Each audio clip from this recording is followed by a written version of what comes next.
same place, different guest, different fuzz on the couch, different stain, but same shit, same toilet. It doesn't matter. We're here with Dan Madonia, everybody. Give it up for Dan.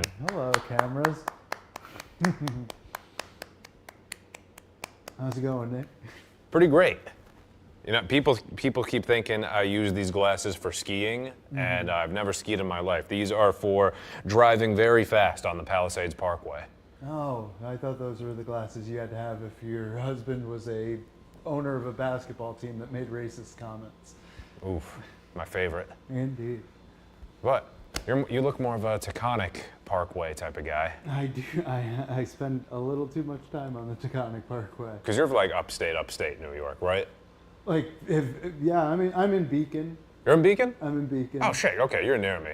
I thought you were like up more like Albany-ish, somewhere around there. No. I can't be near capitals by law.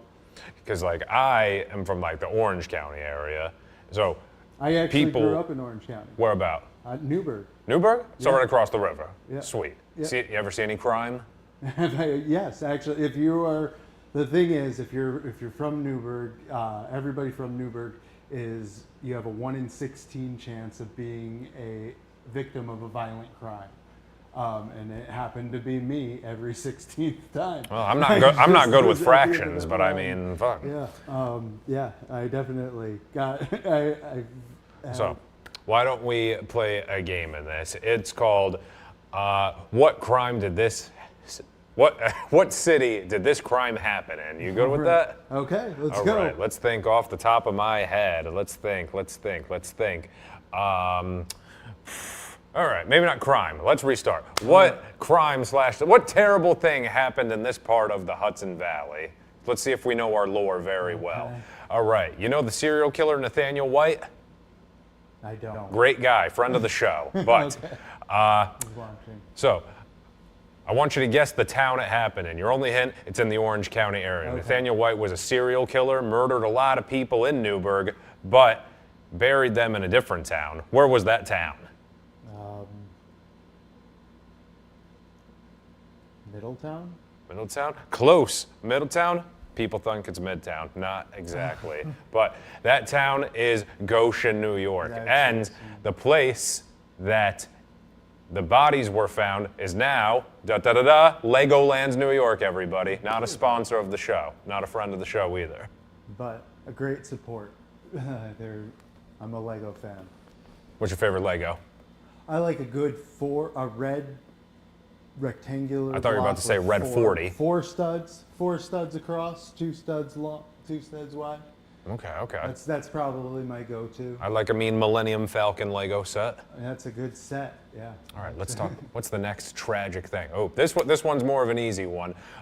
Who was in an airplane that almost crashed but landed at Stewart Airport a few years ago? He's a singer slash rapper slash weird tattooed looking junkie. That's Post Malone. Ding, ding, ding, ding, ding. That's right. Your biggest fan, right? Yeah, indeed. Austin. Let's see. What's another place, another tragedy? There's a lot of like weird shit. What's some weird shit about the Hudson Valley that you grew up with, or something that you know? I don't. So I'm just getting back to the Hudson Valley. I was gone for a long time and spent like most of my adult life in California and Los Angeles.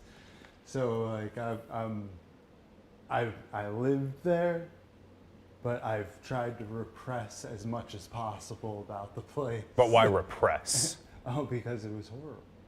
It's a horrible place. Yeah, serial killers, plane crashes, Yeah, everything. We got it all. So you live down here now? I live in Beacon. Oh shit. Beacon sounds like Brooklyn. A lot happened today. I can't think straight. It's these glasses, been a long Dan. day, for sure. So, Now that help you see clearer. who are you? Exactly. Just trying to think. So I think let's talk about exactly how we met, but didn't meet. I think we met on a project that we can't exclusively talk about, or else SAG-AFTRA will get on our asses. I have no clue, but let's talk about it anyway. I think we were on a codename project called The Sham. Is that right? I think it was called NDA. And that NDA. is what I signed about that. I project. just met her, but I yeah, mean, no, a fun project. I play a stand-up comedian. man, So wish I could do that. Go method for it and become a stand-up comedian for 20 years in order to play that part. I almost got in trouble that day, and it wasn't even through like the directors or the PAs. Someone at the Grizzly Pear yelled at me that day Oh yeah. because I don't know if you remember being downstairs in the Comedy Cellar. A lot of stuff was blocked off. They had like all the lights and the monitors everywhere. So this girl next to me was like, "I gotta use the bathroom." You couldn't go to it because everything was blocked. The director's sitting by it. So I'm like, "Oh, go to the Grizzly Pear. My friend John is bartending there." So she goes up and she says, "Nick says I can use the bathroom." And then she just went and then left. So I go to the Pear the very next day, and John goes, "You can't just send random people into this bar." I'm like, "Who are you talking about?" And I forgot I sent my friend up there. So, never gonna make it in Hollywood now, There guys. You go. You gotta be careful with what names you drop. Yep. You go. That's what my great friend Eric Marino always told me. Eric Marino. You may have heard of him. I'm not sure if I have. Tell me about him. He's a good man. Is he a stand-up guy? Yeah, indeed. What has been the best highlight of stand-up for you so far this year? This year, we got Comedy Social rolling. Ooh, Comedy Social. Tell us about it. It's a platform for comedians to showcase their talent in a way that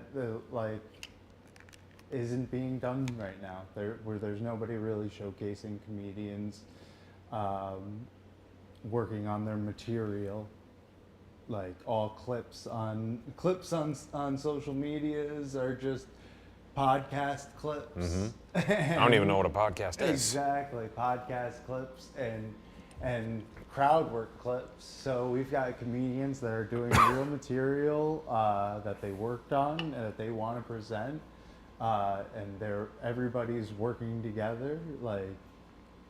I've been seeing like non-stop content of mostly stand-up from Comedy Social. How many comics? Sorry, you poison this LaCroix. That was They're putting protein in the water really now. The only thing I'm drawing this out for. So how many comics do you have on per show? Because I've been seeing like just non-stop from like the showcases you've been doing. We book 30 comics per show. 30 per show. 30 per That's show. more than like a Broadway bringer. It is a comedy. It is a comedy marathon, that is for sure. But what we do, it's not arduous for the audience to come and see a show with our comedians. It's comedians doing rapid sets, doing only 5 minutes, so it's all killer, no filler.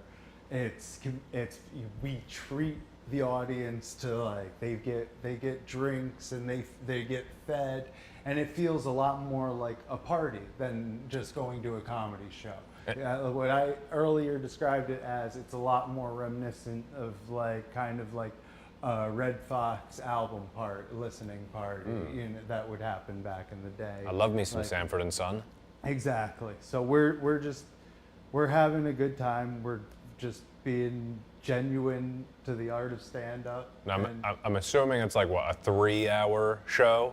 We get it done in like 2.5. Ooh, okay. And with that type of show, something I dealt with today, we had like a few people and then a wave of people coming in, and then that wave left, but then more people came. Is that the type of show people come and go? No, nobody comes. They're there the whole time. You're the whole time. We feed you. Ooh, you take drink, that, Broadway. Yeah. It's a. I did Industry Room yesterday. We'll see my notes. Congratulations. What can we talk about before we wrap this up, Dan? Let's see. What's your favorite color? Green. I'm a very big green guy. Green, are you a Green Day guy? I am. I saw Green Day in Saugerties in 1994. Woodstock 90. Ooh, was that the one where a bunch of people got killed? No, that was 99. Off by a few years. Actually, I have to take that back because, 99 gets a bad rap for Woodstocks because it had a riot. I was there. Limp Bizkit style. It would, but I have to, every single Woodstock has been a fucking trash heap. Like, 94 was Hepatitis City with all the mud in the porta potties getting backed up. And then 69, they had to call in the Nice. National Guard. Nice. In 1969, the original Woodstock, everybody's like, peace and love. Some dude got his head run over by a tractor Good times. and died. And they literally had to call in the National Guard.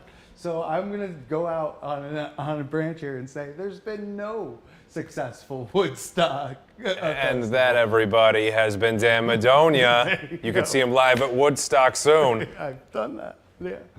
Woohoo. Hey. Oh, is that there we go. There you go. Just gotta